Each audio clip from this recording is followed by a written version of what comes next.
Now, okay, I don't have one. What are the letters again? A.N.I.M.E. Do you want me to pick 5 words for each of those? No, it's an acronym for, like, you say one word per letter. You don't know what acronyms mean? I don't have enough brain power for that. I need more coffee. Oh my. Wow, you already I think we gotta work on this. Hi, everyone. My name is Eddie. My name is Whimsy. And My name is No. Whoa! Oh, you Opera got doesn't matter?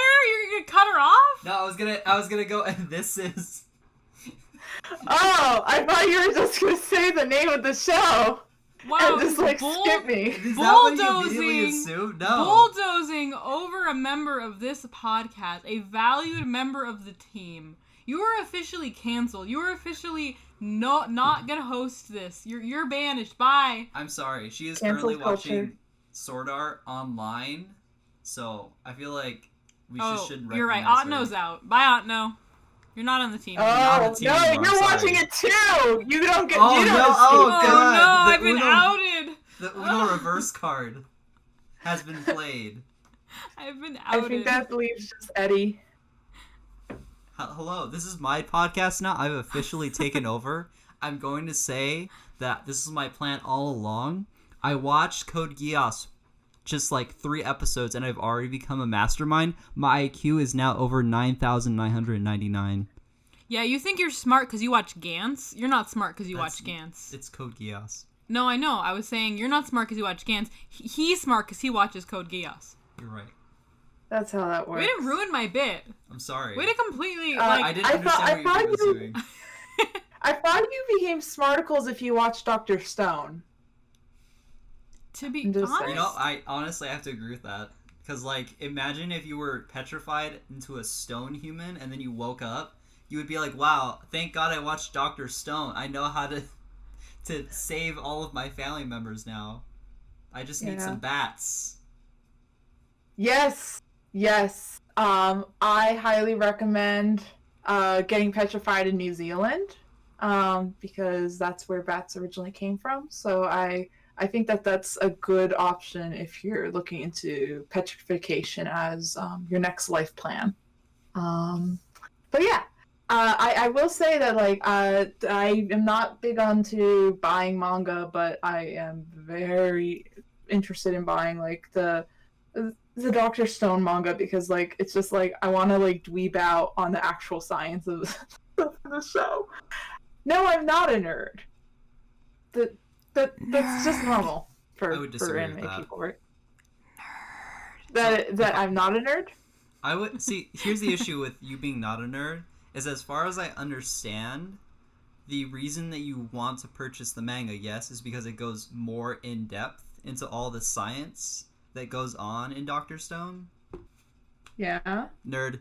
To be honest, I tried to get into Dr. Stone, and for some reason, I just got kind of bored. I did find the sciencey stuff interesting, but I felt like the method of storytelling, I don't know, it just started feeling kind of meh to me. The series in general. You know what's really strange is that Dr. Stone feels like, even though the anime came out this, was it beginning of this year, right? It was last year. It feels more like, I feel like when I watch it, I'm watching, like one of those old anime shows I used to watch when I was a lot younger. Yeah, it's interesting because the season that it came out was also the season of Fire Force. Yeah. And I felt like both of those shows felt very much like kickbacks to old anime things. And for Fire Force, I think that there's a particularly good reason. It came from the same creator as Soul Eater, which, is, I think, 10 plus years old now, come to think of it. Oh my god, is it really? Pretty sure. We're all old. Might be 15 or something. If Soul Eater is actually 15 years old, I'm going to feel ancient. This is why we have phones and other devices. Let's find out. We're gonna find out real quick. Maybe we should avoid trying to Google things in the middle of the podcast. Wait, no, while you're Googling Googling that, the wait time. Yeah. While you're Googling that, we won't cut out the beginning of this, but we probably should have some sort of actual introduction. We didn't even say the podcast name. There's a name for Well, this? we can always edit that back in. So Hi! What is the name of the podcast? Hi, and welcome to the A.N.I.M.E podcast. What does that stand for? So far I have A.N.I.M.E needs inspire much excitement. There we go. A.N.I.M.E needs inspire much excitement. Alright, Otno, your turn. What does A.N.I.M.E stand for? And did I say your name correctly? yes, you did. So it stands for Animal Iguana Montana Eats. Why did that feel way too short? But then I thought about it. I said, yes, you have an Anime. each letter. Oh wait, Yeah. I think I skipped a letter. Okay. Oh, sorry. None of us know how to spell. Yeah, Animal Naked Iguana Montana Eats. You're right. It needs a naked. Otherwise, it's not complete. It needed Alright. that naked. It's a secret ingredient. Eddie, your turn. He didn't do his homework. He didn't come prepared. Anime. That's cheating. So I did do my homework, but on this piece of paper I have here, it just says Salad Awakened Online, because I thought that's the acronym we were doing. Wow, way to steal my acronym. Dang. I thought we were doing SAO. Are we not talking about He SAO? pulls up the brainstorming Google Doc and he goes, Salad Awaken Online. I like that. That's my idea now. Okay. By the way, I just looked up Soul Eater. Manga started 2000. Sorry. I just looked up Soul Eater, and the manga started in 2004. So it is 16 years old. Yes. I thought it would actually be older than that, because like as far as I remember, when I would go into the manga section when I was younger, Soul Eater was always there. Well, still, 2004 is like what? Most likely would have been licensed maybe 2006 to come to the US or something. So that's, I mean, it's still like 15-ish years that it would have been in the shell thing. So You're right. pretty significant. But yeah, the one thing that I think is really interesting with like Fire Force being out now is how a lot of people are trying to compare how Fire Force is compared to Soul Eater. They're separated basically by 15 years. Like, what is different from this mangaka? What isn't, and if it holds up like stylistically in this time period? I think that's a really interesting discussion. Yeah, it's actually really interesting to like get one of those series that takes off after a creator's already had a successful, serial before that. Mm-hmm. You can definitely see that like a lot of the stylistic things about Soul Eater come through in Fire Force, but they feel, I guess, like more developed, like a lot of the animation and a lot of the stuff that a lot of the shots are based on. I feel when I go back into the manga, they definitely feel like Soul Eater was the step before this, and it definitely kind of feels more like a finished product. Because you start off with Soul Eater, and I feel like even at the beginning of that series, it did kind of feel like they were taking their first steps into like becoming the big shonen that it did eventually become. But you start off Fire Force, and it's like almost staple, the feeling of the universe and the characters and the things that are being brought up thematically in the story. Yeah, it's interesting because I think, and I definitely feel like I'm seeing this more with especially I think shonen animes, where they'll spend less and less time establishing the world and more kind of jump into like, okay, now this is like the adventures. Like I think that it used to be very common, like the first like 5 episodes of a show would be like, okay, this is kind of the norm. And so like in Soul Eater you had it, so like I think it was the first few episodes you were introduced to the different main sets of characters, and they would just be doing the common Soul Eater activities. But I think it was within like 2 episodes or so of Fire Force, they kind of moved away from, we are just going to be saving human or a soul of the day, basically, whoever was being consumed by a fire. They like, it's still like something that exists in the world, but it was no longer like the main focus per se. There was a lot more like other mysteries going on that relate to it, but it wasn't just like the Fire Force going house to house to try to like save these souls, as it were. Yeah, and I almost miss that kind of formula too, especially when I watch Fire Force. I see it a lot more because I feel like in the beginning of Soul Eater, one of my favorite episodes is when they all go to visit um, Stein for the first time, and it basically becomes this like gag situation of meeting the scary, insane, like mad professor into becoming like one of the most likable characters in the series, I'd say. Mm. Yeah. I would agree that Stein is one of the most. Yeah, he's likable. one of your favorite characters too. For sure, I really liked him. I can't speak much to Fire Force because I haven't seen it, but I definitely feel like with Soul Eater Stein, I agree with that analysis. Yeah, I mean, I personally would recommend Fire Force, though I do definitely think it still has issues. I think a lot of people praise it a lot for the animation, and I do agree. Like a lot of like the shonen tropes are done pretty well in Fire Force. I feel like a lot of the fan service that exists in the shows feels like it could have been from 15 years ago. And not from 2019 or 2020, to be honest. That is the main complaint, though. Yeah, I would agree with that because like what's really interesting is that when you compare the two series in terms of like fan service, even though fan service was a lot more like prevalent, I would say like in the early 2000s era, like I feel like around the time when High School DxD came out, it was blatant and very common to just see an action scene interrupted by fan service. Like I feel like one of the most infamous examples of that was probably that one scene in High School of the Dead. Oh, I think I know which one you're are you talking about. The bouncing balloon? The bouncing balloon bullet scene. Yeah. Oh my god.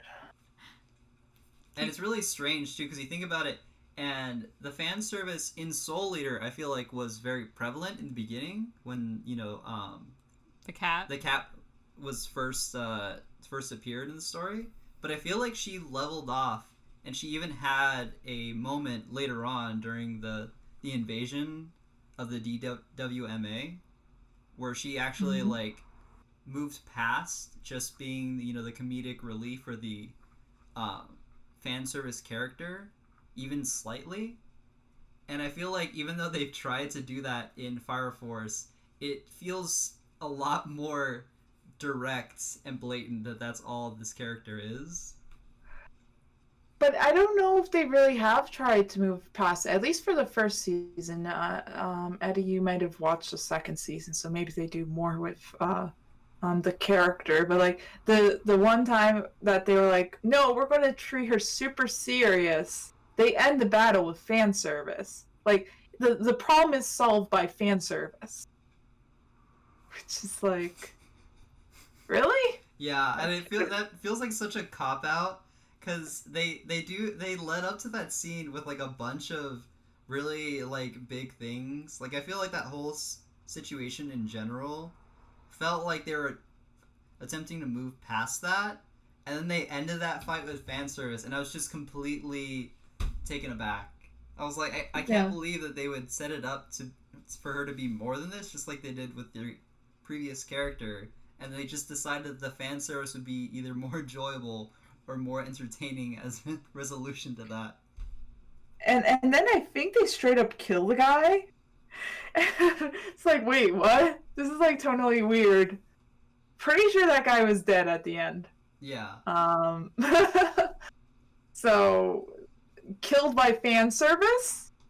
Anyways, but yeah, I think like it's interesting talking about like these two shows that are kind of like separated by literally a decade plus. Because like I do feel like there's been a lot of changes in like the anime landscape throughout for forever. Like when Astro Boy came out, things were very different than it is now. But I think at least like from our perspectives, we're talking like maybe late 90s or like 2000 animes versus like 2010 and 2020 animes. We could do that contrast. We could go earlier though, because a lot of anime that I've been watching, mostly Gundam, has been earlier than the 90s too. So we could contrast even earlier if we wanted to. We don't necessarily have to like limit ourselves, but I get what you're saying. Yeah. Oh yeah, that's a good point. I kind of forgot about how ancient you're going back to go. You're going archaeological. Yeah, I mean, like, kudos to you. I do plan to at some point hopefully watch the original Astro Boy, so I can't say that I won't like delve into like more older anime, but I think I'm most likely the oldest animes I've seen were from the 80s, and that's mostly like Dragon Ball. So I will not be able to speak to like the 70s, which I think is when Gundam came out. But that's fine. You should read the Astro Boy manga. I would lend it to you if we didn't live a continent on the opposite side of a continent, but that's basically a continent away. It's the length of a continent. But I do recommend the Astro Boy manga. I haven't read all of it. I've read the first omnibus and I've started the second omnibus. But what I have read, I really enjoy it. It's very, I don't know how to explain it. So obviously, in some ways, it's very cartoony because it was kind of made for all audiences, all ages. But it's also very mature in its themes. I'm forgetting the mangaka's name, but he tried to do a lot with the themes of war and of tools necessarily not being good or bad, technology not necessarily being good or bad. It's kind of what you do with it. So like a lot of post-World War II themes were popular in Japan. So there is like a lot of profundity, I would say, in Astro Boy. And also you see kind of a lot of like ideas that are definitely explored in later anime. Or just in later sci-fi, I would say. So it's a very interesting experience. I was very much enjoying it. Yeah, I feel like that those kind of like very early works are really interesting to look back to because like they defined what anime was. Like a lot of influence for, you know, things like Astro Boy came from things like Snow White, Disney kind of works. But then like Astro Boy and I assume also like what was it, Dororo? Dororo. Eddie, help me out here. Dororo? Dororo? Dororo. No, that's a different show. That's what I'm trying to avoid. That's Dororo. Not to be confused with Dororo. Okay. I don't think it's a show. Yeah, it is now. Oh my goodness. But like these were like very essential to like the development of anime, and I think like for Dororo, one thing that's very true is like I think like Astro Boy, from what I've heard from people, it seems like it holds up pretty well. Like all things considered, how would you say from what you read you would agree with that, Sean? I would say it holds up really well. I would say Whitney? it holds up really well, and I feel like a lot of Western audiences will even though like young people didn't grow up with early Mickey Mouse, with early like Walt Disney, they kind of grew up with the legacies of that. And I feel like Western audiences it holds up because Western audiences will still kind of tap into that and see that. There are a lot of similarities. I think that's why the author was called like the Walt Disney of Japan. So I definitely think it holds up for that reason, and also just like the sci-fi themes and it just being really good. From what I've heard about Dororo? Dororo? No, it's not. No. God dang. No. God Welcome dang it. to the Dororo podcast. Okay. But anyways, that series that's from the creator of Astro Boy.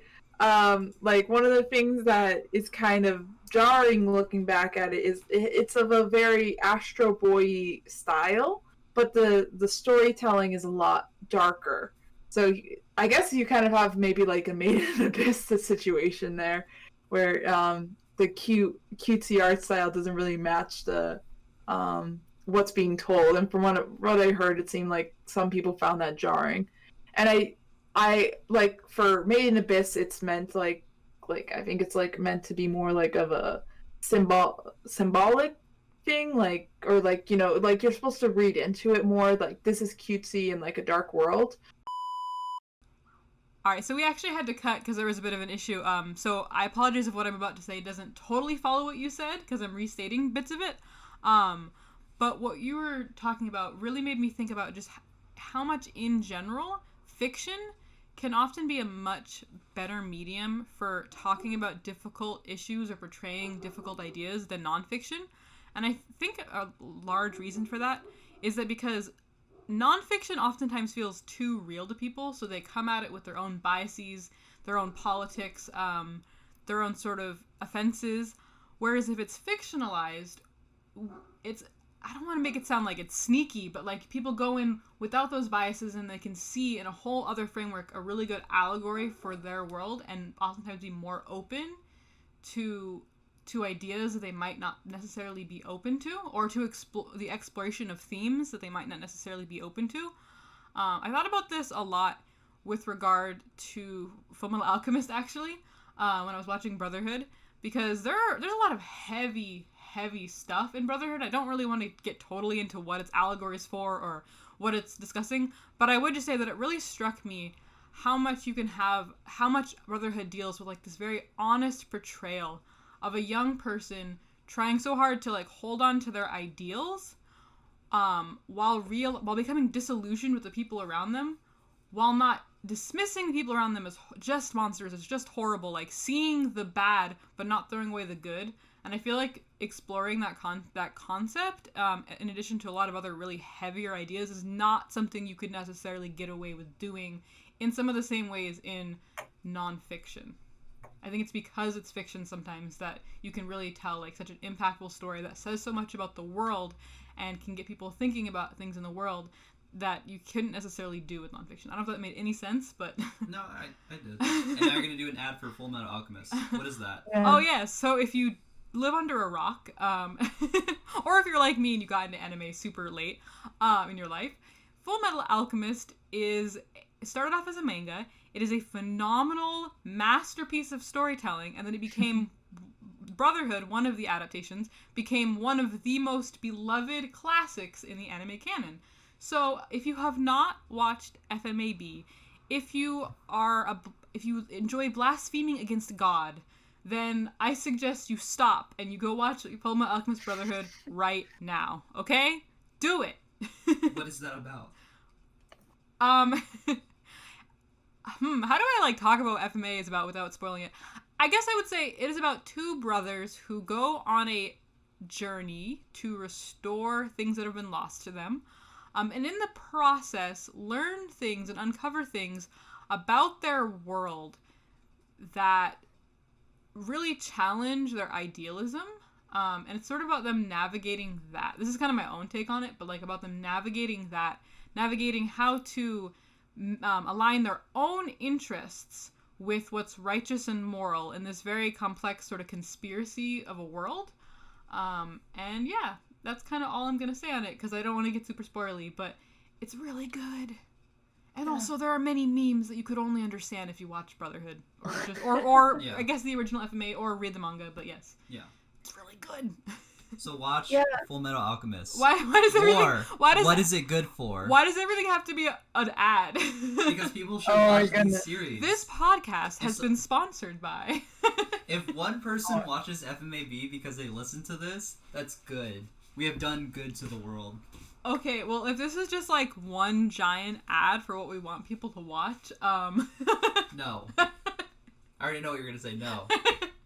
Okay. Oh, where are you going? I don't even know. I want to hear where you're going. I think I was gonna say Gundam, but my brain was like trying to search for Watch Gundam. Everyone, right now, go watch Gundam. Gundam's really good. Okay, but the opening will get stuck in your head. We would have to have a whole like podcast on its own though to talk about how to start Gundam. So maybe we should watch Gundam, but we won't give you any tips on where to start. Not this. Yeah, how about that? Watch Gundam. Watch Gundam's good. Gundam. And watch Gundam. Watch Gundam. Like, watch the concept of Gundam. Be like us. Try to be completionist because you hate yourself. Well, actually, it's really great, so you don't have to hate yourself. It's really good. But like, because you like to overwhelm yourself, and try to watch all of Universal Century. Go. Yeah, Universal Century is really good. That's what your you homework. should actually do is before just next- watch the Twitter video of Gundam moving. Exactly. That's- Just watch the concept of Gundam. It will enlighten you. You will rise above your earthly shell and become a goose in space.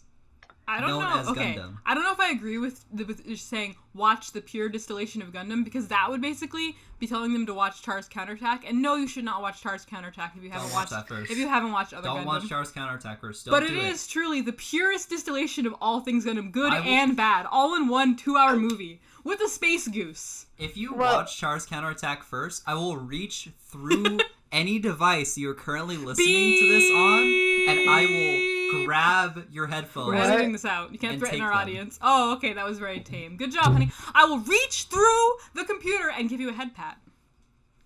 I will take your headphones. Don't do it. Uh, Don't And I will watch Char's Counterattack. violently You're peeking bop the you mic. on the nose very gently. Eddie? I will steal your Looks like headphones. Anton dropped off. Also, we're both She's still peeking the here. mic.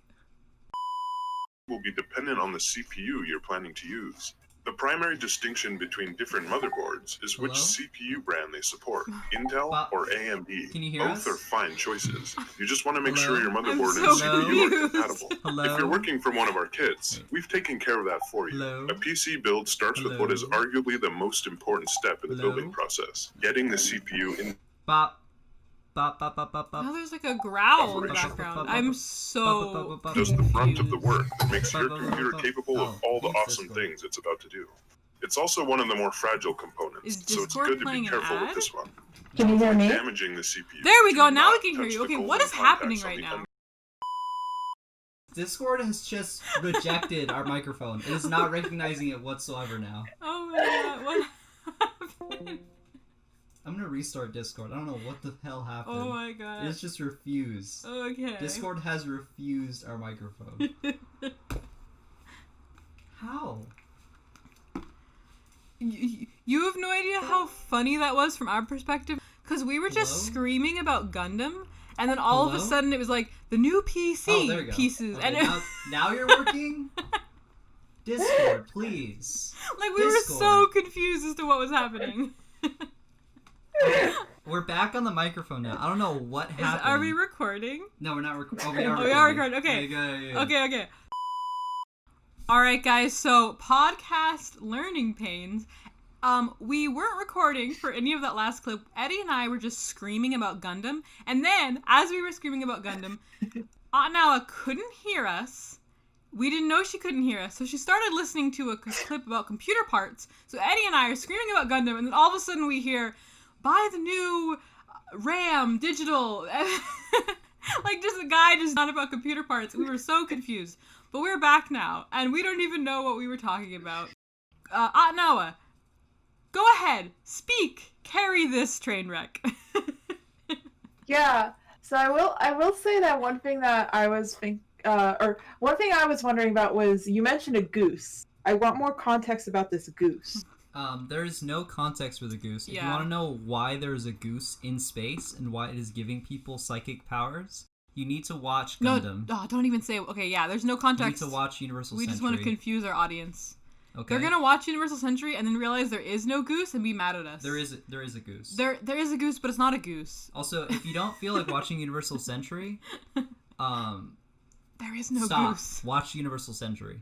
Okay. Yeah. Look, I've watched a lot of videos about where to start in Gundam, And they tell you and I don't like them. to watch the recap. I like their film. videos. I don't like the ideas. Don't watch They the told me- recap film. They told me to watch the recap films, and my life has never been the same. I don't like Is it. this like trauma, PTSD we're talking Yes, about? Yes. Just watch the 50 Just- episode OG 1979 Gundam. There First, you go. watch the origin movies, like to kind of get more context. But But then, if those bore you, just watch the original Gundam 1979 show and enjoy that. It is one of the best old cartoon animes I've ever watched. I love the opening for that show. Everything in that show takes place during a actual war, and it is the wackiest thing I've ever seen. Amuro sprinting into a desert with a mobile suit in the middle of a conflict and attempting to buy juice from the enemy is one of the best things I've seen. Actually, while we're on the topic about, like, bad Gundam takes, okay. So a lot of people talk about the 1979 Gundam, and they talk about pacing issues. And I agree that there are pacing issues. However, I feel like there's a huge point that people don't miss. A lot of times people talk about pacing issues, they say something along the lines of the characters just stand around not doing a lot, and there's a lot of boring stuff and things like that, and they talk about that as a flaw. There are pacing issues, but that's not what gives the pacing issues. That's not a flaw. The thing that's appealing to me about Gundam is the extent to which it honestly portrays sort of the drudgeries of war. Soldiers being bored is a real thing. Yes, that boredom, that sort of drudgery, that constant drum of war is punctuated by moments of, like, extreme violence and extreme action, and you get that in Gundam too. But I like the portrayal of sort of, like, the steady drudgery of war. Like, I like that. It's one of the things that appeals to me about Gundam. And I know it doesn't appeal to everyone, and that's fine. But stop just dismissing it as pacing issues. There's more to it than that. There is more. That's actually really interesting to for you to say, because I watched a video not that long ago, and of course I'm taking anime to a quite different world. It was a video that was discussing War and Peace, and generally I usually I don't compare Gundam to War and Peace. That's usually not my forte. But this video had some discussions about how War and Peace, a lot of the criticisms that exist about the book are it's really long, they introduce plot lines that are never really addressed. Like a lot of it feels like it's left hanging. But basically what they were talking about in the video is that was completely intentional from the book's perspective. The idea was to try to emulate reality, and in reality, you don't have stories that just end when you stop reading or when you stop looking at the screen. The stories continue, and so it's trying to capture that more than the kind of tightness that you might see in other stories. So what you're describing about Gundam trying to maybe capture more of what it's like to be in the army reminds me of that, where it's a turnoff for a lot of people because it's not what they're used to, but it's trying to emulate something in reality, and there's value in that in itself. That's an interesting comparison. I'm certainly not trying to argue that, the really cartoonish, robot, goofy thing that is Gundam in a lot of cases is like a totally realistic portrayal of war. But I will say that yes, it is in some ways trying to realistically portray some aspects, and I think that's an interesting comparison. It also kind of reminds me of that book, The Road. I don't know if you guys have read it. No. A lot of the students, when I was in high school, and I get where they're coming from because it could get really boring, but like everyone was like, every other page is, and the sky is gray, and everything was gray, and everything was gray, and the author kind of like purposefully makes you bored, but it's on purpose. Like that sort of monotonous repetition, it's trying to make the reader experience what like the characters are supposed to be going through, which is kind of like, again, that's going to be a turnoff to a lot of readers, but I kind of like respect when a work is willing to like go that route. It's kind of like bold, I guess. And that's kind of like bringing this back to the sort of like proposed topic of this this episode, old versus new. I feel like that's one of the most striking contrasts that I've seen. And to be fair, I haven't watched a lot of like newer anime, but like the sort of impression that I get is that one of the biggest pieces of contrast between old versus new is that you really don't do things like that anymore. Everything now has to be very like tight, like the word you used. Everything now has to be very polished, very concise, and there isn't oftentimes like as much room to sort of like let things breathe. I'm kind of stealing your words now, Eddie, because like you said that before, but like yeah, I would definitely say that kind of relates back to the topic of the podcast. Yeah, it's interesting because I can't speak for what the atmosphere was in the 70s or anything like that, but what I can say for like what you said, that Gundam, like the original Gundam, was like 52 episodes. 52 episodes is a lot of breathing room to be able to explore things, or at least compared to like animes that are coming out today, where so many of them are given 13 episodes. And if it does well, it'll be given a second season. And maybe at that point, maybe it'll be given some more time to breathe because maybe you'll get a third season and you have that possibility. But when you're trying to fit something into 13 episodes, it's just not gonna come across like the same way. Like even in that length aspect, even in older animes, I can kind of see how that plays in. Like Rurouni Kenshin, which is a show about a samurai who no longer wants to kill people, basically, and a show called Trigun, which is about a guy who um, really does not want to fight. Like they have kind of similar things where their protagonist is trying to be pacifist. The main character Trigun's most likely being trying to be more pacifist of the two, but they're both really not trying to kill people. But I think like Trigun does a really good job, like with the time it has, with I think it's like 26 episodes or so, like trying to explore those ideas. But I think for Rurouni Kenshin, with 90 plus episodes, admittedly a fair amount of it's filler, but with at least like 50 or so episodes on the main plot, they're able to explore, I think, a lot more that idea of pacifism and trying to like change people and things like that than Trigun is even able to. So I think that space to breathe can be really really valuable within a show. Even back then, it could make a difference in terms of how much you could cover. Yeah, and I feel like what's really interesting is that you kind of almost change the way that anime or that manga is parsed out story wise because of the way that that sort of process adapts works. Because I feel like a lot of older shows wouldn't really be as enjoyable in the new formula of being stuck to like the common 12 or 13 episode format, but the ones that do are, it's really funny. It's because they work in that sort of segmented way. Like one of my favorites that I actually watched recently was Kino's Strange Journey.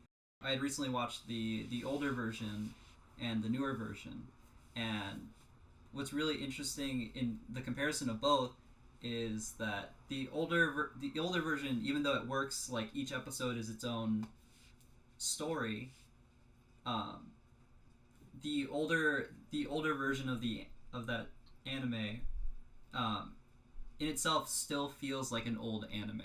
Like the new version, the new adaptation does work in the same way. It segments into like one episode is one story, but the like they feel like the actual way that each story feels is completely different in the new adaptation. And Kino's Strange Journey is a story about Kino, which is a traveler in this fantastical universe. She is a traveler with a talking motorbike who travels in between different countries, but countries in this universe refer to cities or city states that operate by themselves and therefore have their own laws and rules about the way their societies work, and each one is completely different. It's really interesting. I would definitely recommend that if you haven't seen that, you should take a look at it. I really enjoyed it. And I think part of the reason that that worked so well at adapting in both ways was because of the way the story is set up. Like each episode was her visiting a different country. But I feel like the issue is that not every anime gets that ability, if you understand what I mean. Like, you can't exactly pick up, I would say, like, maybe a part of, what's a show you would say that has, like, longer span storytelling and it just gets chopped up really poorly, and it messes with the overall. I definitely have examples, but my brain is blank. Hold on. Uh, that, yeah, that's a really interesting question. Like, I honestly think that a show like My Hero Academia, I haven't watched the second season. I'll say that, but I felt like watching the first season, it felt like they didn't really gain a whole lot of momentum.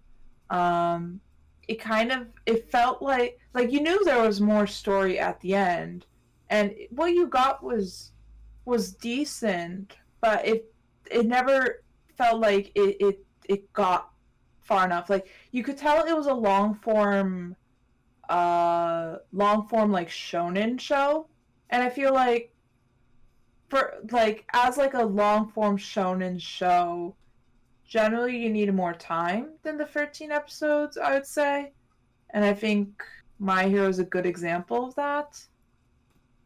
Like Naruto, if Naruto had been 13 episodes, like as like its first season, I don't think that that would have worked. And I think like My Hero kind of suffers from a similar aspect. I don't know, Eddie, if you would agree with that or not, though. Yeah, I would agree with that because I feel like a big difference between My Hero in the anime in the first season and the manga is that you get to see a lot more of um, Midori's conversations with different characters, sort of how he interacts with the world and the way that he is developing, like personality wise and like ideal wise, definitely sets up the story a lot better than it did in the first season. And I'm not saying that I didn't enjoy the first season.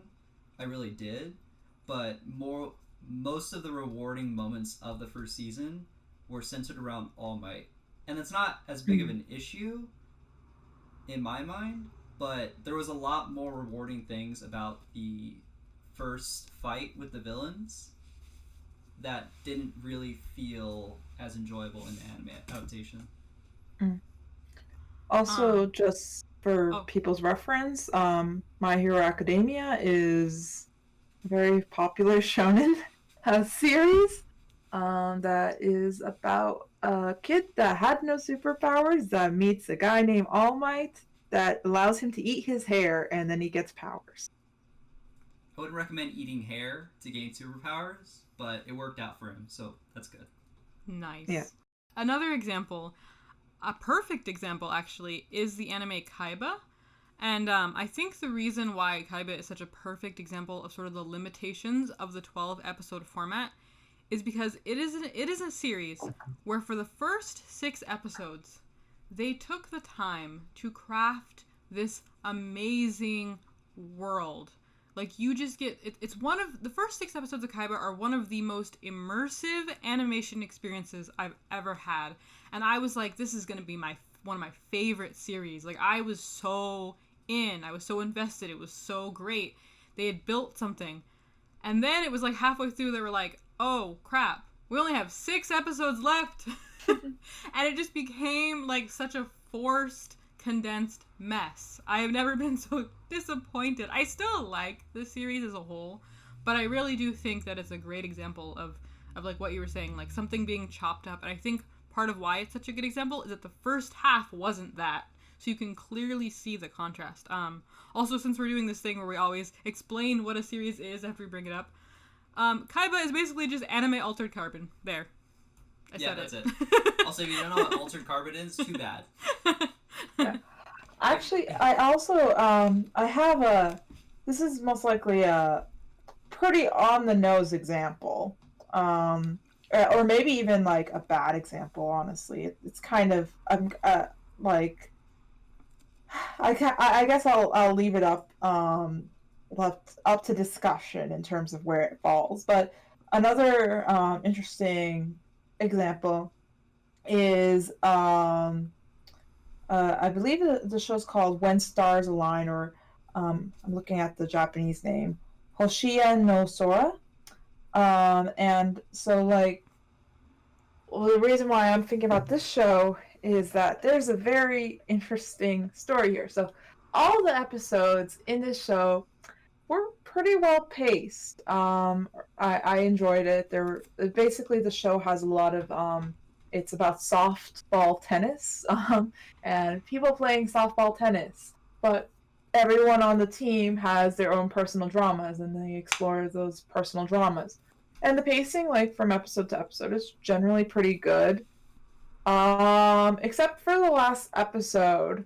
And it's not that the last episode had bad pacing. It's just that it abruptly ends. And what happened in the production of the story was that, I guess, mid-production for the show,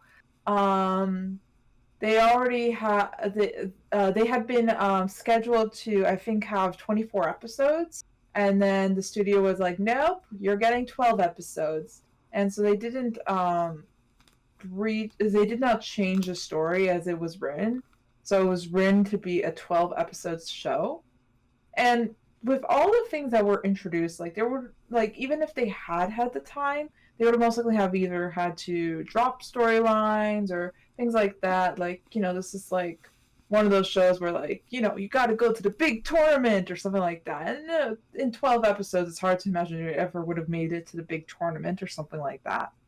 So like, this is like a show that's like hurt a lot by being 12 episodes because the story was never written to be that way. But I don't think even if they had been able to rewrite it, that they would have been able to create as good of a product as if they had that full 24 episodes. Mm-hmm. Yeah. I'm curious, because you guys have watched a lot more contemporary anime. In general, you guys have watched a lot more anime than me. So I'm curious whether or not an observation I've made is true or not, or if it's just based on like my sort of inaccurate anecdotal examples that I've been exposed to. Would you guys say that the 12 episode format has created a trend of pilots being extremely rushed because they feel like they have to set up the whole premise in one episode? What's inspiring this question is actually the pilot of a show that Eddie and I watched yesterday.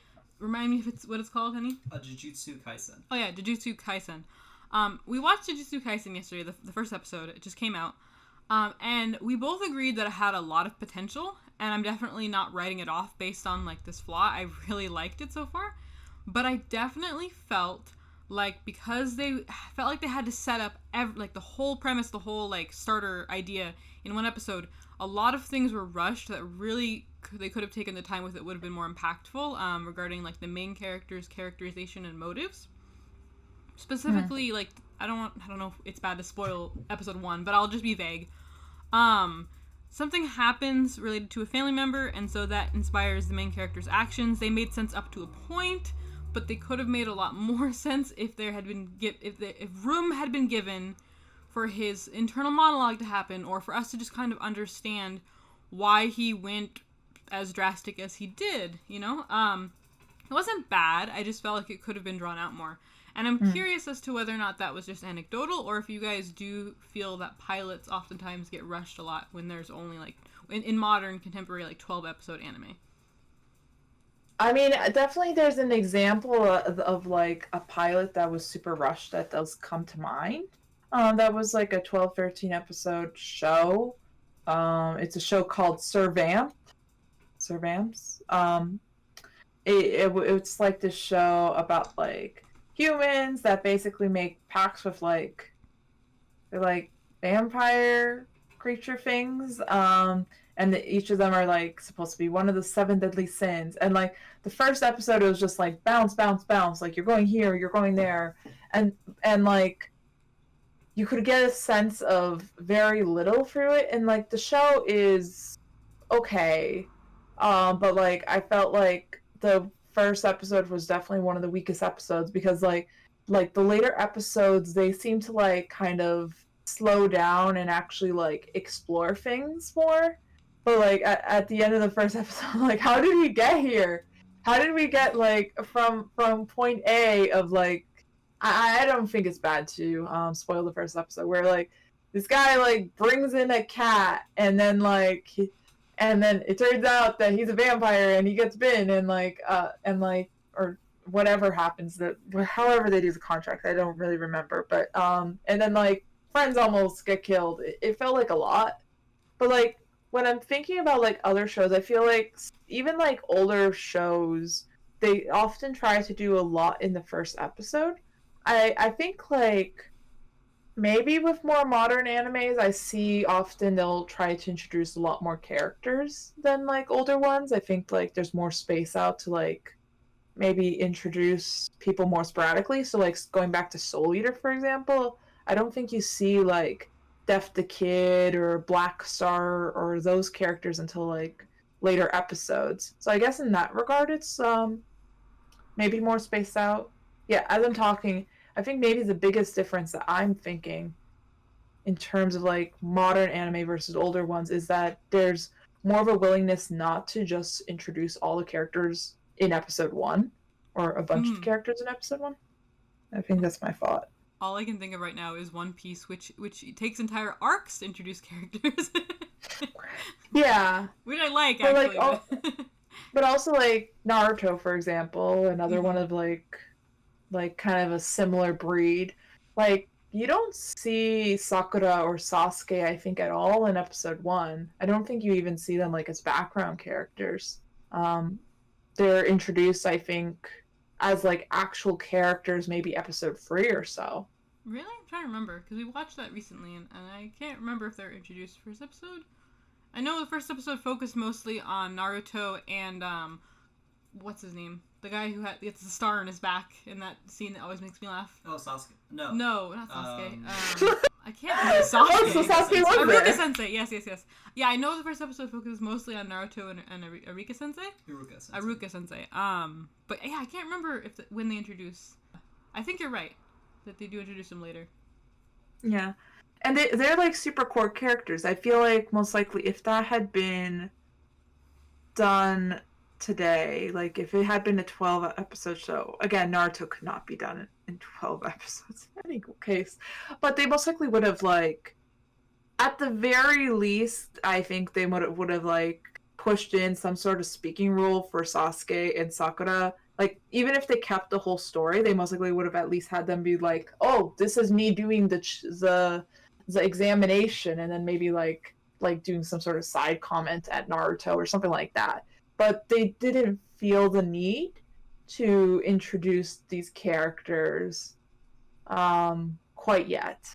So I've never been a fan of of when series will like have the pilot episode and they'll introduce every character and they won't even like characterize them. They'll just put their names. I've never been a fan of that trend. I'm not saying that I wouldn't that I'll write off a show for doing that, but it's something that like does kind of like it's like can't you just wait till you're relevant to bring you up instead of just panning over all the people and just putting their names pop up like it's like am I supposed to remember yeah, that? I've actually noticed for like shows that like introduce a large cast without like necessarily going at first deep into like one of those characters in the cast. Like even when that character ends up getting a lot more characterization and attention, I still don't think of them as like central as maybe a lot of the attention at that point might be implying that they might be, because I'm still stuck with that impression of like, oh, they're just like kind of like in the background. So I don't know if that happens to you, like even after a character gets characterization, it's hard to like see them as like maybe a main cast member or a central part of certain stories as you might have with other characters. I don't know. I'd have to give that some thought because for some reason no examples are coming to mind. Yeah, I just keep thinking back to Naruto with that because there's infamous issues with like the amount of screen time that Tenten gets in comparison to like filler arc characters is insane. Like her being a part of one of the main teams for the village hidden in the leaves is just insane for just how little they even talk to her or have any time that they spend talking about her character. I saw a list not that long ago of like it was like 10 things wrong with Tenten. Yeah. Did the list stop after one when they realized that she only had like an episode? They made like really good points. Like I liked 1010 most likely more than I really should have, because like her like theme music is some of the best I feel like in Naruto. I like her character design, and like I feel like her skills are pretty interesting. but they don't do anything with that stuff. They really don't. No. The example that kind of comes to mind is like a character introduced in like a large, like characters introduced in a larger group, then like I never can like take like too seriously because of like them having been introduced without like a lot of context at first. Is actually like some of the characters from a show called Cheer Boys, which is exactly what it sounds like. It's a show of cheerleading boys. Because this is a thing that exists. It's not a very good show. It definitely like motivates. It's a good motivator for wanting to do some cheerleading, but it's not good. The animation is actually really terrible. But basically, like, there's a point in the story where like you have like your small group of cheer boys, and then like a bunch of people join them, and then it's just like a full bunch of people join all at once, and I'm like, I can't really recognize each of you as like individual characters because you've introduced like 10 people all at once, and then they try to delve into these people some more, but I still like couldn't really see them too much as like individuals because they just were introduced all so closely together, and it's only a 12 episode show, and these were people who were introduced like halfway through, so there wasn't a lot of time either. Yeah, a pet peeve of mine is I wish that when a character was like minor and like barely going to be relevant and barely going to be given any characterization, stop including them in the OP. Like they're just this important character. Like it feels so cheap to me.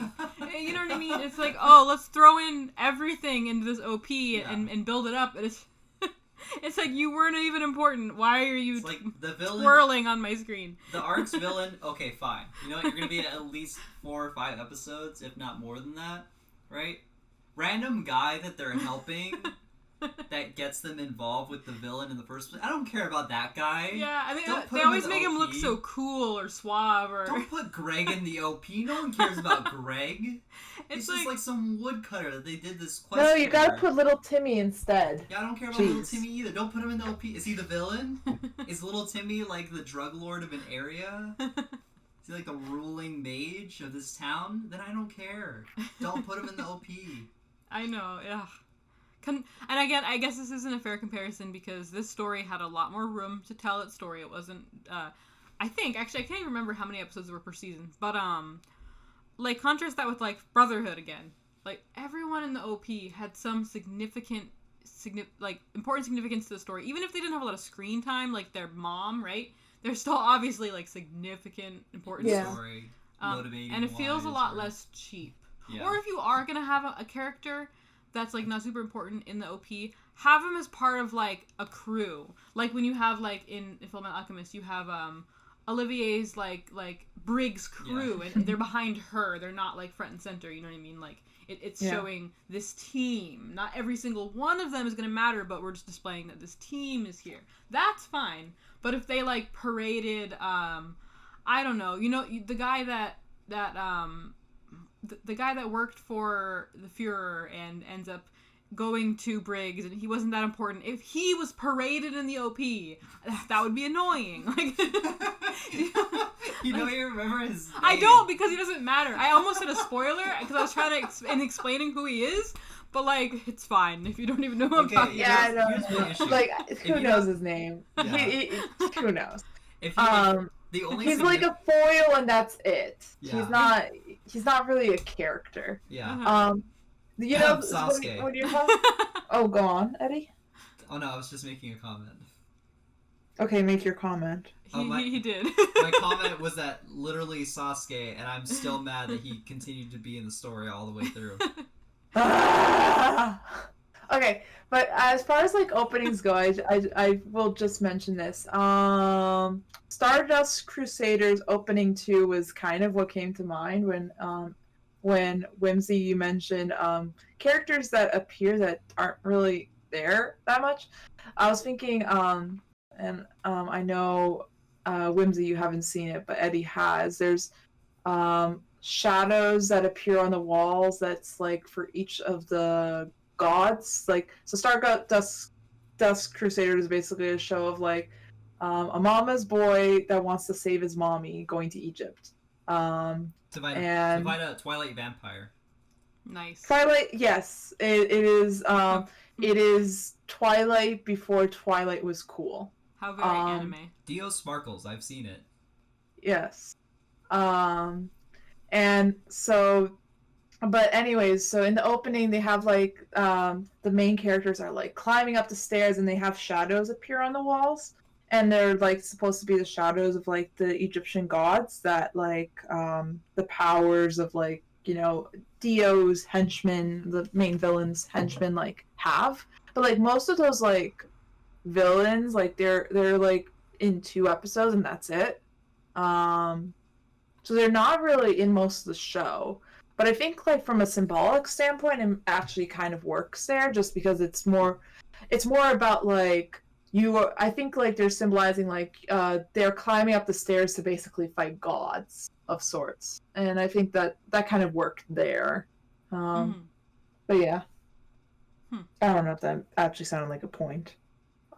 Maybe I just wanted to talk that I like that part of the opening. No, I like that opening too. Like, that's a really good opening, that whole thing. Like, the Stairway to Heaven. I feel like if you were going to analyze an OP for, like, its themes and ideas that it brings up, that OP is just it. Because, like, them walking up the stairs, the shadows, and then Dio being at the top, it just works really well. Also, side note, so I when I watched Stardust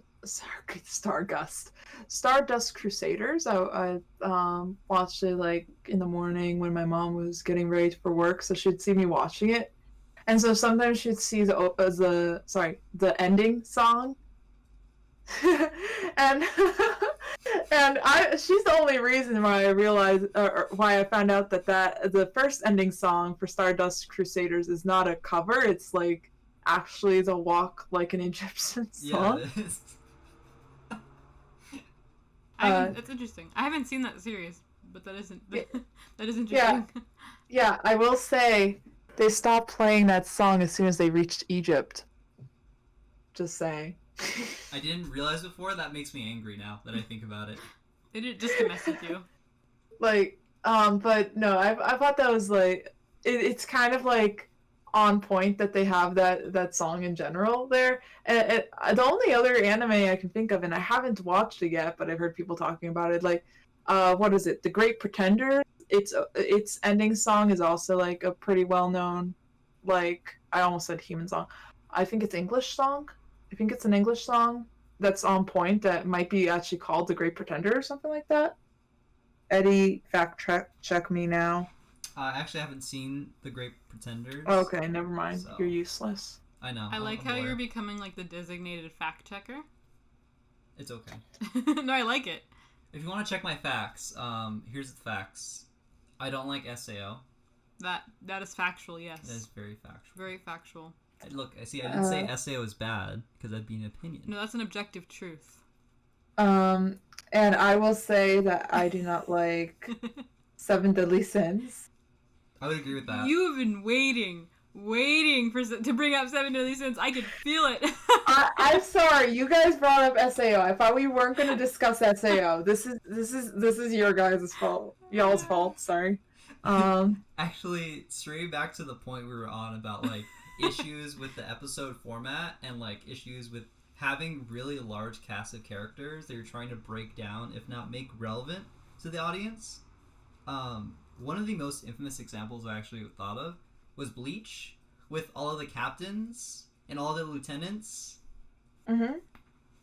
When they enter the Soul Society, I'd have to say that like the Soul Society arc is really enjoyable to me, but literally having that many characters introduced in one arc is just too much. It's just honestly too much.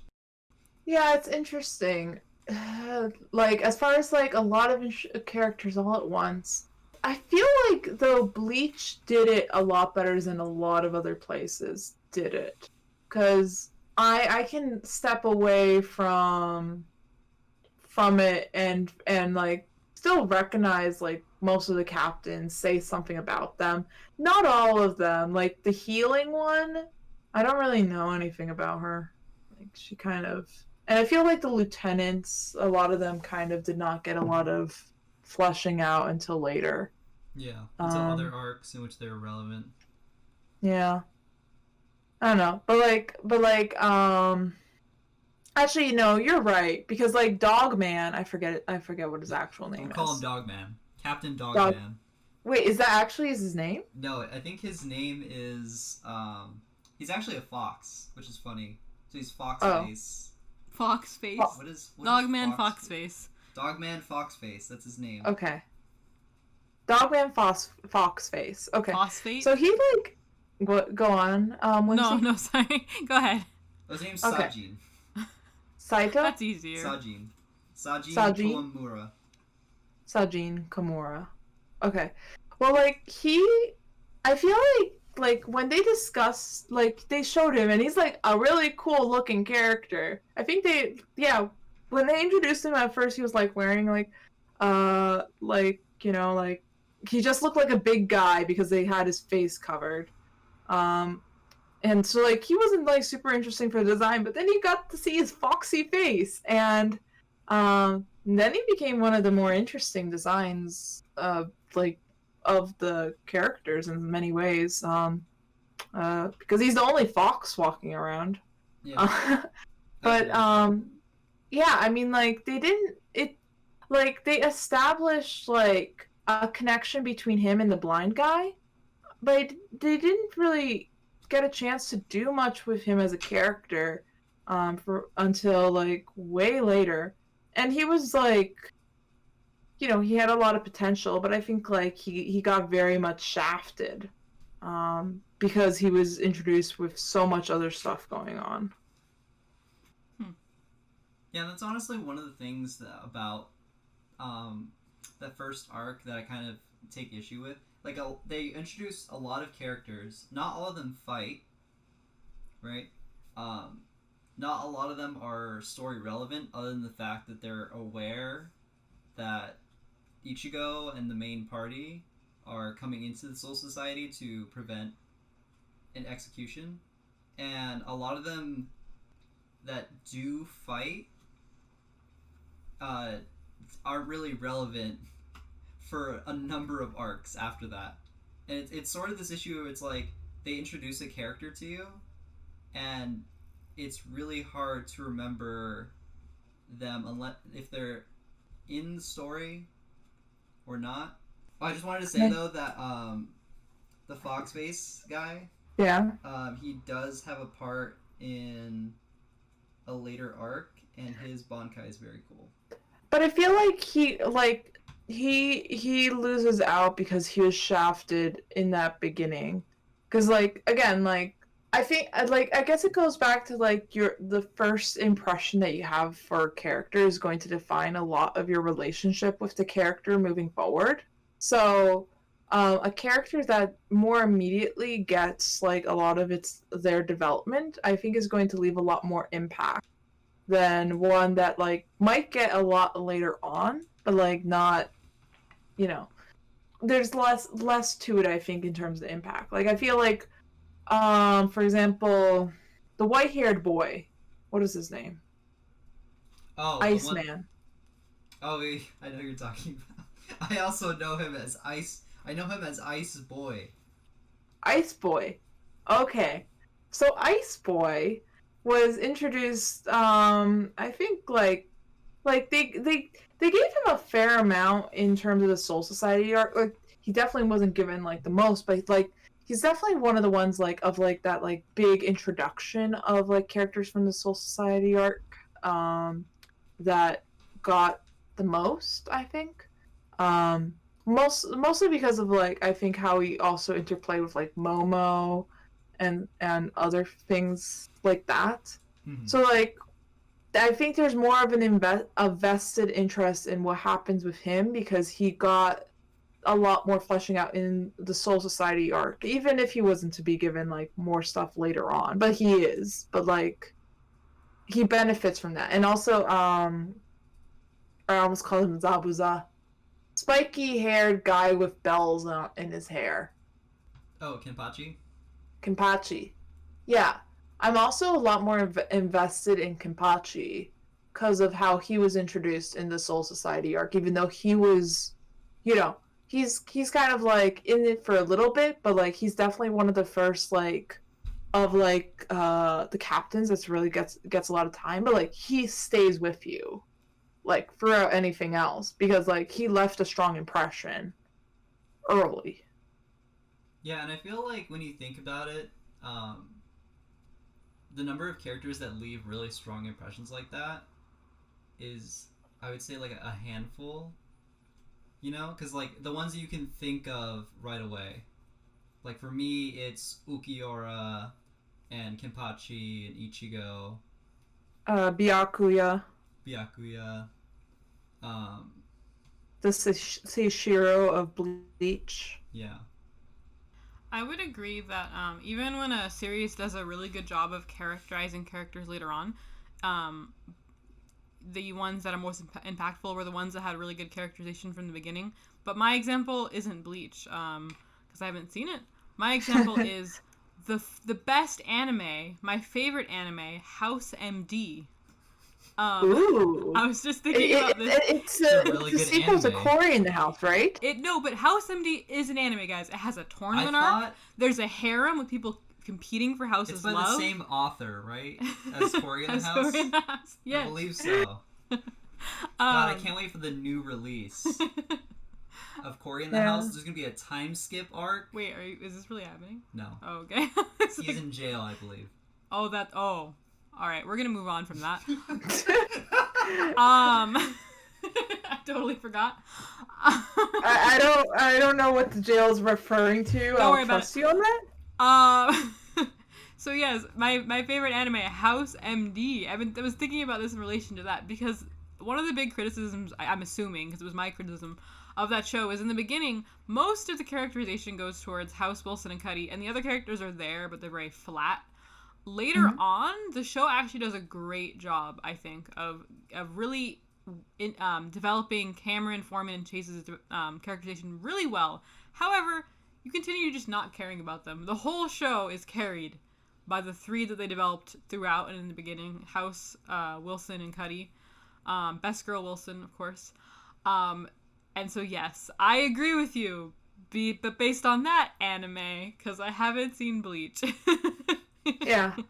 House is an anime. Change my mind. Yeah, it's interesting thinking about like non-Japanese animes in terms of a similar thought experiment. Because like, yeah, I think like I'm trying to think like off the top of my head like generally like characters that are introduced earlier in the show you'll get more invested in. I'm trying to think like I've watched so many like DC TV shows, but most of them don't really introduce a whole bunch of characters all at once.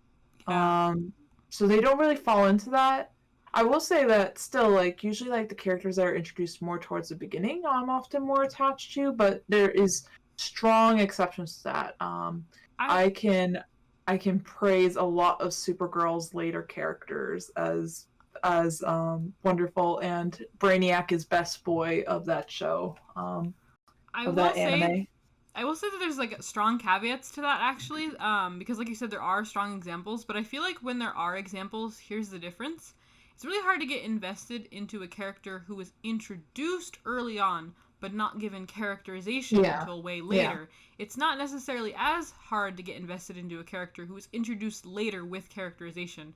So, for example, a lot of Avatar: Last Airbender fans love Toph, and I think part of the reason why Toph's characterization is so impactful is because she was given heavy characterization the second she was introduced, even if it wasn't in the beginning. If they had introduced her in episode 1, but then waited like 14 episodes to give her any characterization, then that wouldn't have been as impactful. So I don't think it's necessarily about like beginning of series versus later. It's also about like how early on relative to that character's introduction the characterization is. I don't know if you already said that or if I'm like no thought I had. No, I think you are covering something different. But going back to Avatar though, that does remind me like I think also like a character that's introduced that then is not shown for a while. Huh? Going back to like Avatar: The Last Airbender, or like discussing more about it, it makes me think about like characters that were introduced early on, and then I felt like we were supposed to continue caring about. So like when they were introduced later, it's like, oh, cool, or like shown later, it's like cool, and then it doesn't really succeed.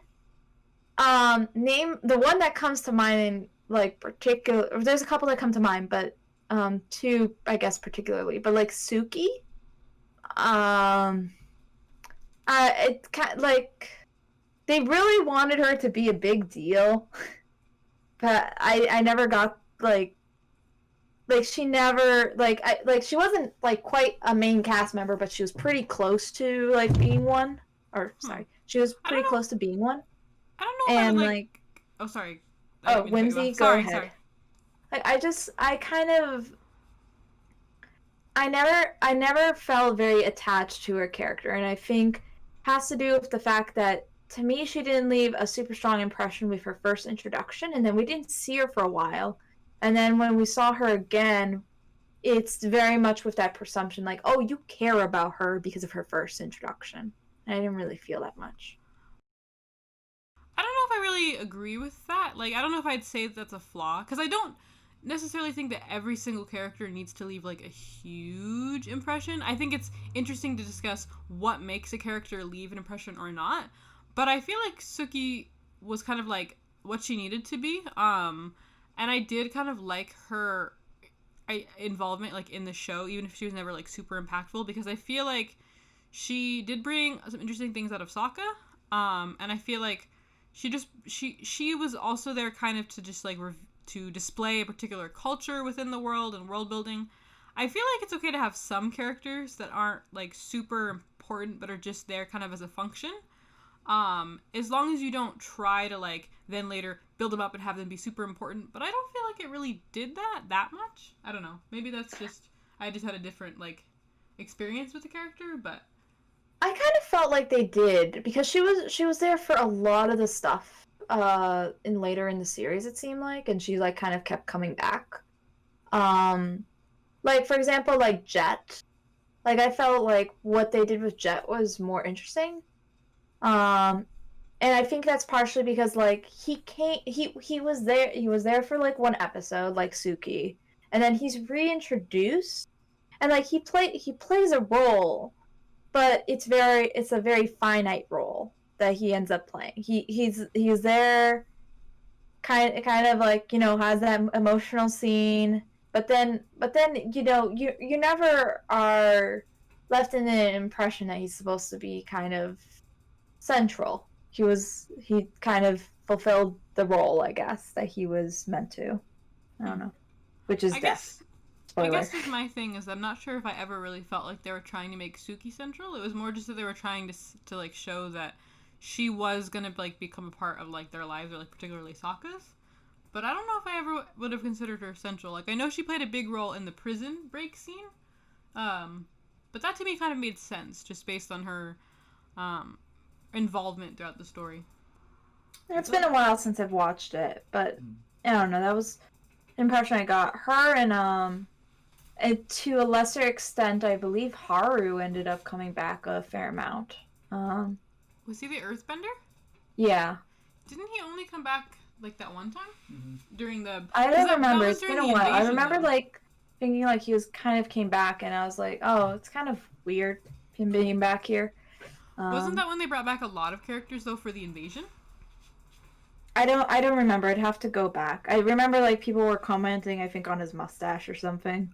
Oh yeah, I think it made sense for the invasion because the whole point was kind of like because they'd traveled the world, they'd made all these connections and brought together people that they had briefly sort of interacted with to all kind of come together and participate in this sort of common fight to kind of show like how impactful and how far-reaching these battles like were.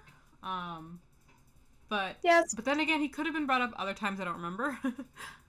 Yeah, but like there was other characters I recall not like leaving the same impression. Again, it's been quite a while since I watched it. Like the character that was in the wheelchair, I didn't get the same impressions from him at all. And I'm pretty sure when you're talking about that invasion, he was also there. Yeah. What were you gonna say, Eddie? You look like you were gonna say something. Oh, I was gonna say I agree with her assessment on Suki. Mm-hmm. I feel like when they brought her in, she was going to be more of a character. I feel like it's really strange in that they eventually decided that Sokka would also have a mentor, and it seemed like she was meant to be in that sort of role in that episode, but they never really did anything with that, or that Sokka had improved because of that. So it felt, I guess sort of the idea is it didn't feel like they had an idea of what they wanted her to be, other than like the leader of the Kyoshi Warriors. You just And changed even my with mind a that- bit, actually. And even with that, it doesn't really even feel like she's, like inspirational or she's good at leading them. It just feels like she's there, that she's a character, and that they listen to her, but not like we don't have any context for like why or what reason they really respect her for, right? You know what? You actually just kind of changed my mind in the sense that I actually do think it would have been way better for her to continue being his mentor and his sort of master. As much as Sokka's master, like the episode with the swordsman, was one of my favorites. I love that episode as a standalone episode, but I agree that in the overarching like plot of the story, it would have been better for Suki to actually have been Sokka's master. I actually agree with that. You didn't Well, have to change your mind. actually, those two things didn't have to be mutually exclusive. It could have been like Suki's like, I've trained you in a lot of different things, but you need to find your personal or like define like the skills in your personal weapon, and then like maybe direct her to a specific person. That would have been interesting. That's true too. Yeah. We should make a video how to fix Avatar: The Last Airbender. Oh, even though it's almost jeez. perfect. Oh, God. no. Imagine how many people would be like, Aaron, Avatar is a perfect series. Well, it pretty much Leave is. it alone. I won't lie. Avatar is one of the most solid, well-written, masterfully told things I've ever seen. I love it. So please don't attack us. I'm just saying, like, it's interesting to pull up these flaws because I've never really thought about that particularly. Yeah. Well, like, I think that it also comes from a place of we really like it, and it sticks to our thoughts enough that we think about these, like, pretty minor things, honestly. Like, there's so much that you can praise that it's really a nitpick whenever you have to criticize, it feels like. Whenever you pick out a character you didn't like I didn't like the cabbage salesman. Oh man, I I really like the cabbage I love the salesman cabbage bit. salesman. The cabbage salesman bit is one of my favorite jokes in the series. Mad cabbages! They ruin that man's life. I mean, succeeded no, I know he ends up eventually. becoming like a corporate like overlord, but in the context of just Avatar, I love that they're just constantly ruining this poor man's life, just inadvertently. He was being tested. Secretly, he becomes the next, or secretly he was actually Amon, like, Oh, put on the no. His mask. hatred for to, the like, Avatar. Don't get me He's like, I'm done with benders, I must get rid of all the benders, because, benders are connected with the Avatar, and the Avatar ruined my life. I don't know. It'd be really funny if that's what they ended up going with. Is that the son of the cabbage salesman? Honestly, I feel like that would have been better because, like, Okay, a lot of things could have been better. Yeah, the opening of episodes of Korra were so good, and then the end of that season just felt so disappointing. If they had taken it less seriously and just let it be like the sort of like just I don't know, because there was so much spirit to the introduction of that world. I mean, it's not a new world, but like the future of that world, the introduction of that in the beginning of Korra was just so exciting and fun and almost like and silly, and then they kind of just tried too hard to really rush a pigeonholed like story with stakes and things like that. And I feel like if they just made the cabbage guy the villain, it might have actually been a lot better. Sorry, huh? You do realize Korra season 1 is a good example of the problem with a 12-episode season, or 13. Yeah, you're Oh right. my God. You're right. Also, sorry, were you trying to get my attention? I was just jokingly talking. doing it. Yeah. And he kept pointing, and I was like, what is he pointing at? He was pointing at you. Like, he was pointing at the computer. He's like, she's trying to talk. I'm sorry. No. But, like, Korra is, like, was slated originally to only be 1 season, and then it was approved for 3 more seasons. So it felt the need for its first season to try to wrap everything up. And that doesn't really work well with the story. And that's one of the things I think work comparably well for like season 3, season 4. Like, so like the break with like, not to say season 3 and season 4 are perfect of Korra or anything like that, but you could see like there was a thought process in terms of where they were ending season 3 for it to lead to season 4. They did not feel like they had to wrap up everything in season 3 because they had the next season and they could go from there. See, I think about this a lot, and I do not claim to be a know-it-all or like claim to know anything about the anime industry. So this is just me kind of talking out of probably ignorance. But I feel like I wish with more stories, with more series where they're not sure if it's gonna have a second season, they would just take the gamble. Because what's worse, having a mediocre story that's rushed or having a really good start of a story that never gets finished? And if you have a really good start of a story that might go unfinished, people are more likely to be like, wow, we want more of this, and it's probably more likely to be funded a second season, right? And to be picked up for a second season. So it kind of makes me sad how many people like don't have faith in their own, like how many often they don't have faith in a second season being able to happen, so they rush this thing. No, just tell the story at a pace and leave it unfinished. That's better. And also, if it's that good, it'll probably get a second season. The people will demand it.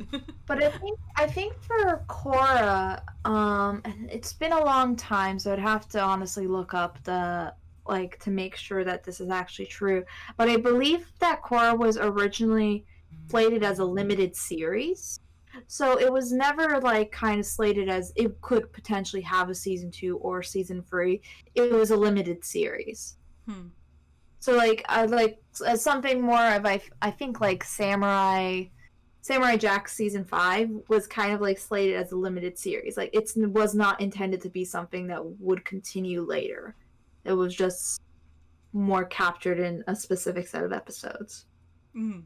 But I don't know if that is true, and I'm not 100% on this. I just kind of have vague memories of the Wikipedia from before Korra came out when they were talking about what Korra was going to entail. Yeah. Yeah, I don't know where in the process of production of the show they found out that they were allowed a season 2. I assume they were pretty deep into the production, and I don't know if it was originally approved only as a limited series. I don't know when Nickelodeon started to play around with that possibility of a second season. Yeah. I'm not sure. I will say that at first I want to acknowledge that I do know the difference between Nickelodeon studios and the Japanese anime industry before people in the comments like tear me a new one. No, it's like the same thing, isn't it? But like, yeah, so maybe because I was Wait, kinda... is Avatar not Japanese? Wait, is Avatar not Japanese? Oh, hush. Wait, is it? Be quiet. I mean, I thought it was weird that there was only a dub, but I assumed it was Japanese. I mean, it's anime, Actually, right? there is a Japanese dub of Avatar, and it's... Oh, thank God. Poor Azula. What did they do? You're right, we did listen to Azula's Japanese voice. Oh my God. Anyway, so yeah, I was kind of ignorant as to like the production secrets or details behind Korra. But I still think about this not in regards to Nickelodeon Studios, but to like Japanese anime. Like I think about this a lot, but again, I'm ignorant as to a lot about the anime industry.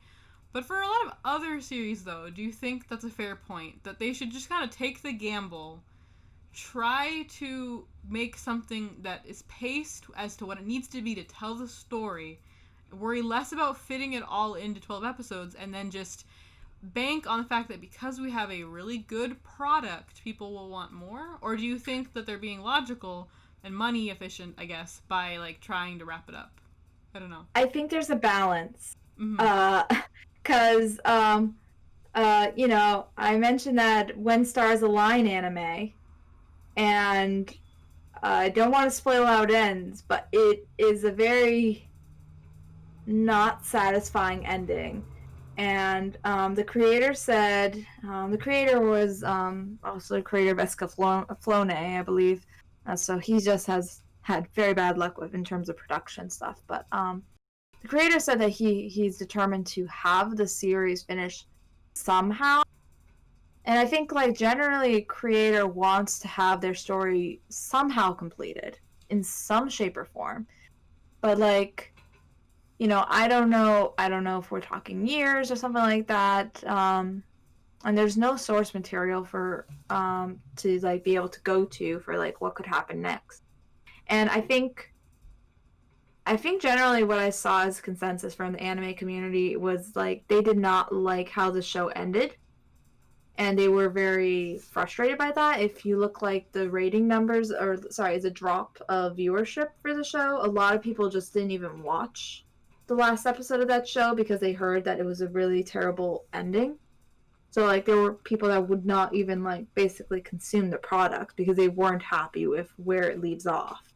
Mm-hmm. Not because the creator had a bad ending, but because there was no ending, basically. Okay. Yeah, and I feel like, in a sense, the balance is more important.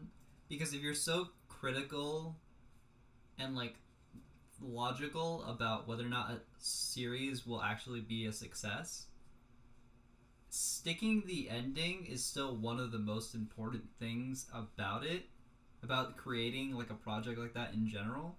Because, we have to say that there's a lot of issues with different anime when it comes to, like, how they are serialized into a 12-episode format. But if the ending is good, the anime is still worth watching, right? Mm-hmm.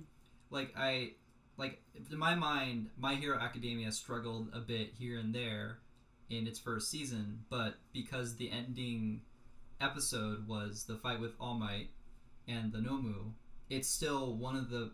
I still remember that episode very vividly, and I still really enjoy seeing scenes of that just randomly on YouTube at times, right? Yeah. So I feel like if you can stick the landing, even if the series was underwhelming in being adapted, you still get people watching it. You still get people enjoying it. But if you ruin the ending, no matter how good you made the series, it ruins the experience.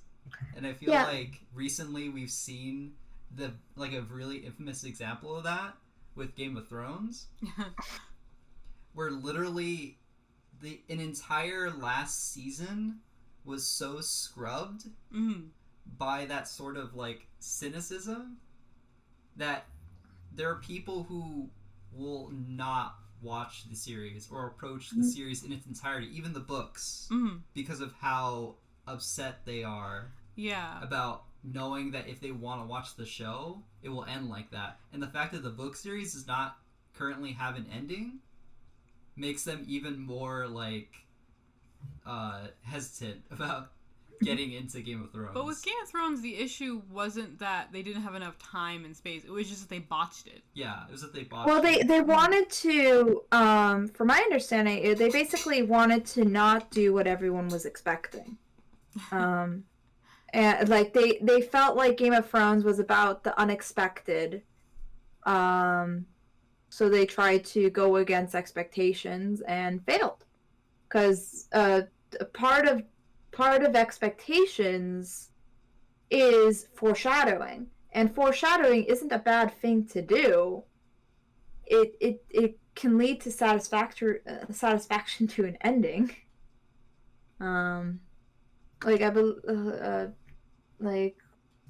Anyways, going away from the Game of Thrones anime, I want to comment on the My Hero Academia thing. I think My Hero Academia is a really good example of like how to end a 12-episode series if you don't know that you're going to have a second season. Because like even though like I said, it feels very incomplete. If that was the only piece of content in terms of like anime for My Hero Academia, I would say it's not spectacular or anything to write home about. But I don't feel like I am losing that much by the second season necessarily not existing. Like there's a lot more to the story to tell. Like obviously Deku hasn't become the super best awesome hero ever, and we're supposed to watch that journey, and that's very clear. We're supposed to watch more time in the school and things like that. Sure, this is like what we expect from like My Hero to continue on from. but we still saw the ending of like this fight against all of these villains and how that completed. So it felt like it didn't feel like it was rushed. It felt like it was just kind of like that end of that arc, and that was fine. Mm-hmm.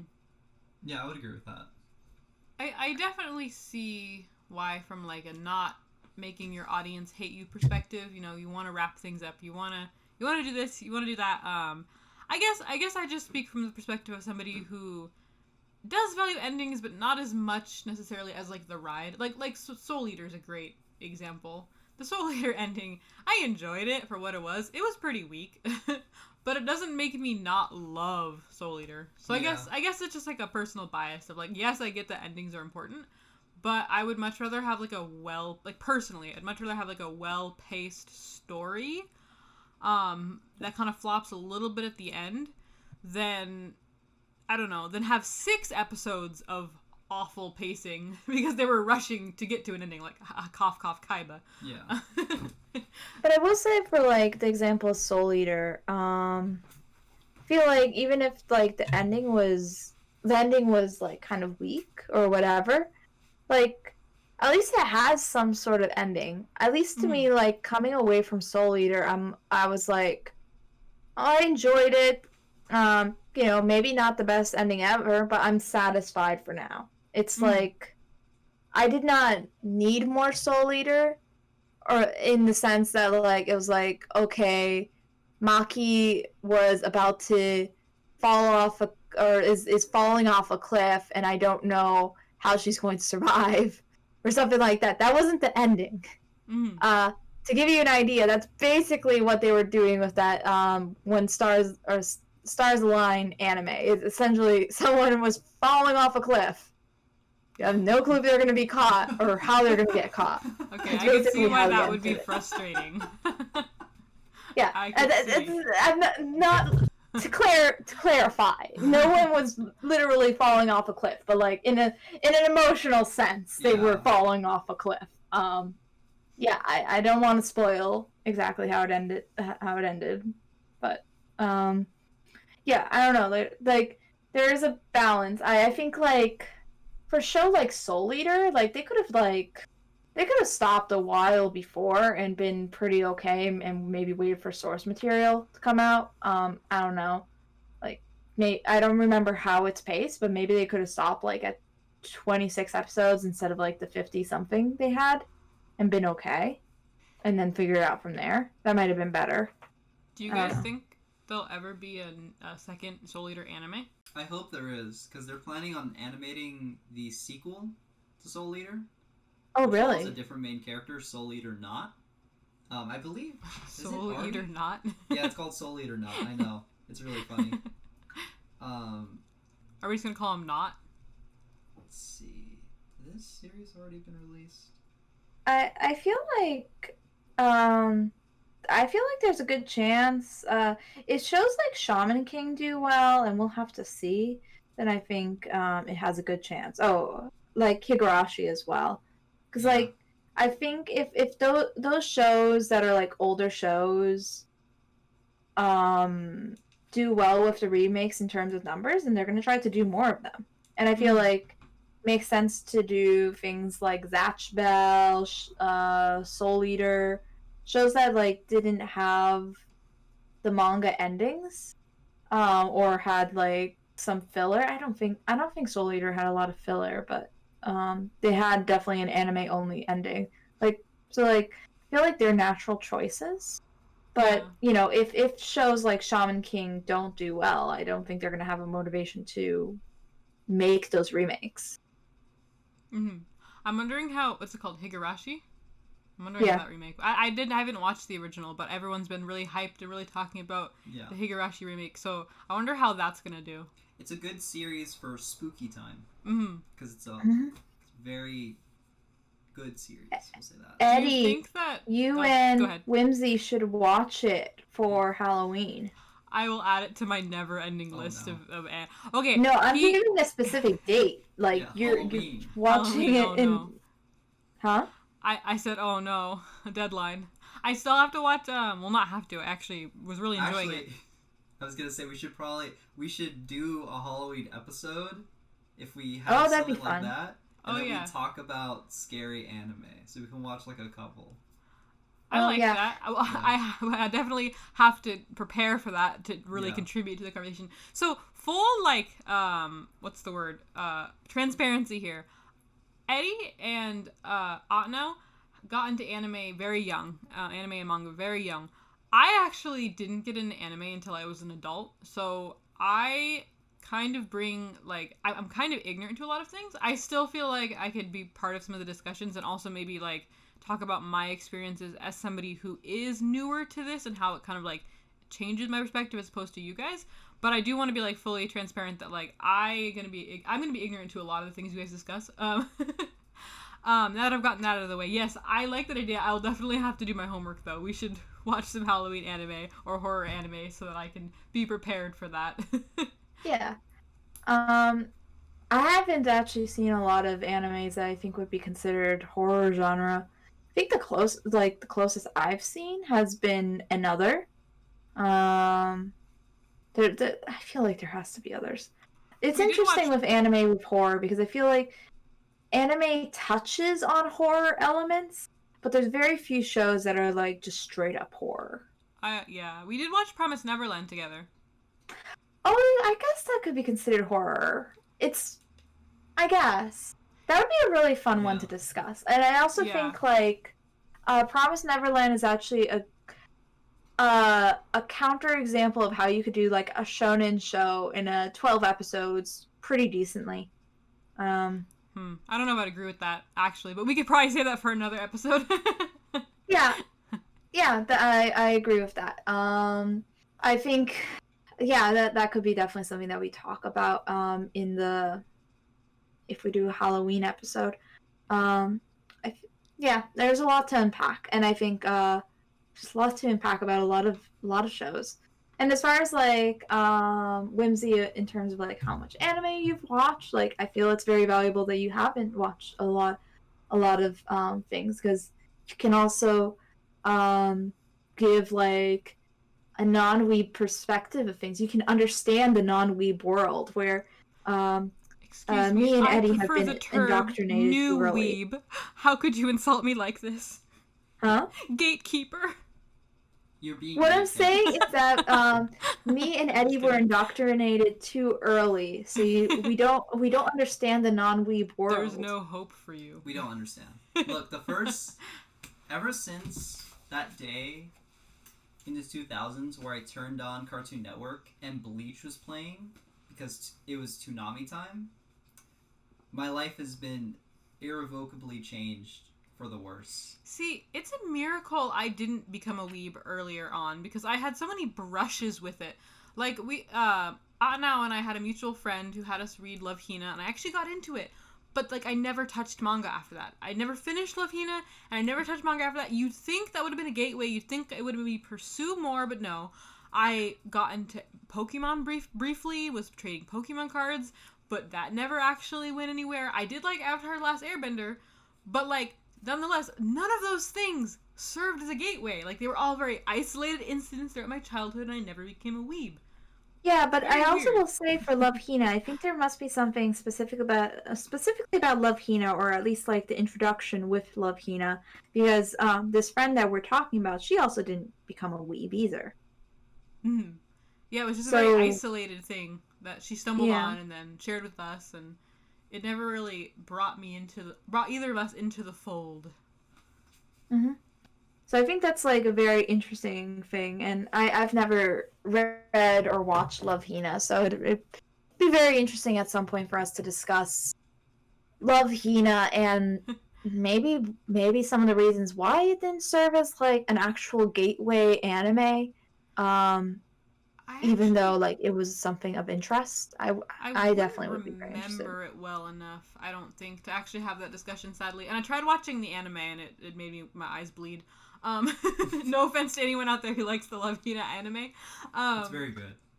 Is it? I think it's also part of that like weird early 2000s time where the animation was pretty trash. Yeah. Anyways, Maybe it was just because I didn't give it enough of a chance. I tried watching the first episode multiple times, and maybe I should just sit through that first episode and just force myself to get into it, because I couldn't before. But I have, this is actually something that I'll probably talk about more in a future podcast.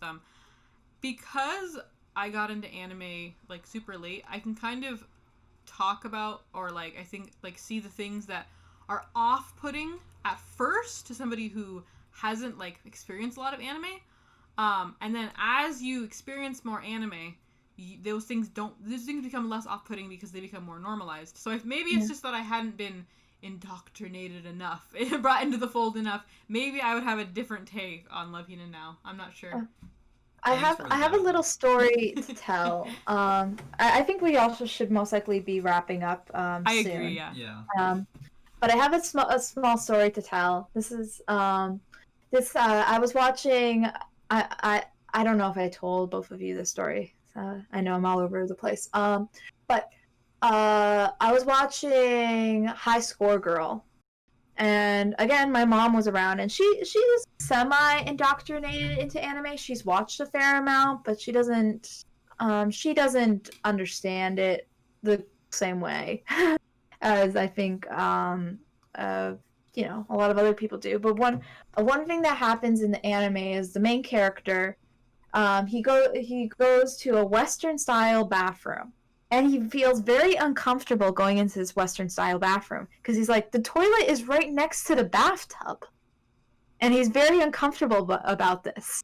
And so my mom, who was there, she's like, really? That's strange in Japan?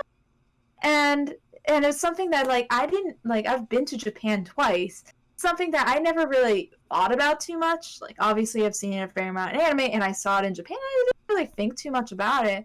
But then like it kind of occurred to me like, oh yeah, that's most likely strange for like a lot of Western audiences, that idea that your toilet is going to be kind of separated from your bathtub. And here's some symbolism to the introduction to Japanese culture that you get from anime and things that you might not expect. That is interesting. Yeah. I will say that I've always liked being exposed to new things and new ideas and new cultures. So when I say that like things are off-putting, I'm not saying that I was like super close-minded to them.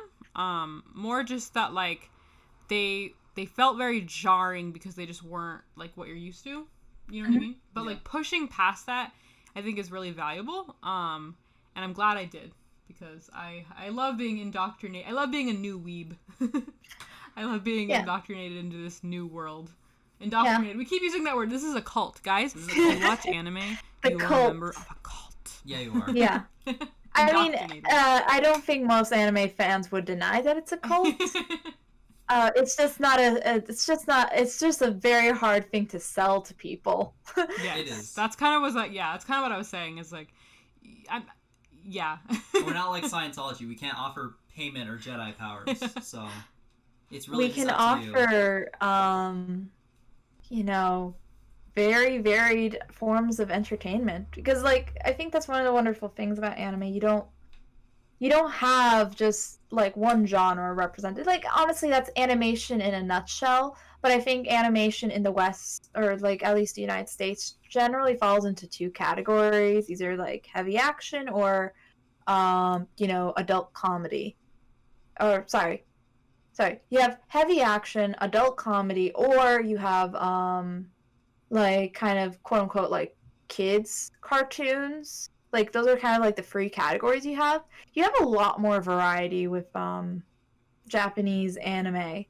And they play with that ability to just tell whatever story. Nothing's off limits.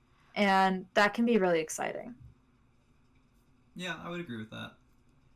That's part of the reason I really like the medium, and I really like the kinds of stories that can come up with anime, and like the freedom and its ability to explore different ideas or worlds in order to do that. Yeah, I agree. I think it's kind of a shame that that Western media limits itself, and I think it's a good thing that it's been breaking that mold more and more in recent years with like sort of the globalization of anime and more adult animation. Yeah. Yeah. And I think also things like Netflix is really helping, because I think cable television tends to go a lot safer in terms of what can be produced. Netflix, and I'd honestly say Amazon Prime, less for animation, but like just like I think for like production purposes, like they're just kind of like slap it, see if it works, and then we go from there. I actually started today the Green Eggs and Ham TV show that's on Netflix, and I'm kind of sitting there like, how is this real? And I not haven't in heard a of that. bad way. It's just like kind of like awe that we're at this point that it exists. I'll have to look up what that is. I haven't heard of it. Have you heard of that one? No, I haven't. Oh. This is Western animation. It's based on a Dr. Seuss book. I do not like them, Sam. I do not like Green Eggs and Ham. Yeah, I believe it was said to be the most expensive like show that Netflix has animated up until it was released. I believe that's correct. I'd have to check on that. But like it looks gorgeous. And the storytelling so far, it's yeah, I would have a hard time seeing a show like this as is on cable networks. Not that it's like gross or violent or anything like that. It's just the kind of humor it has. Like, yeah, it has like kind of like DuckTalesy kind of humor at spots, but I think it also kind of plays on lines I don't think, at least from the first episode, I think like most cable television shows would allow to be crossed as much. So. Woo! Yes. Yeah, we don't really have an ending for this, do we? Yeah. We should figure that out. I would think, yeah, I think that's a good place to stop. And, you know, I feel like we really got to the core of a lot of things. I agree. It was fun. During this episode, it was really fun. I really enjoyed Yeah. talking about... Yeah, we're definitely going to have to edit this down and figure... Oh, definitely. Yeah, I'm going to start editing it probably soon. Yeah. Yeah. But I think, I do think this was fun, and I think this is, like, nice to, like, kind of, like, discuss out these different things. And we'll get better at this as time goes on. Like I agree. Yeah. Yeah. It's just like a quick reflective moment. It's very hard not to cut each other off or to tell like where the pauses are or to tell whether or not you're rambling on and on. But I think that'll all come with time and practice. Mm-hmm. Yeah. Yeah. And with that, let's have a great week, everybody. See you next time. See ya. Have a good Yeah. time. Have a good week. Bye-bye. Don't get eaten by a Gundam. Yes. Don't do that. But look up the video of the Gundam moving. Japan will rule the world.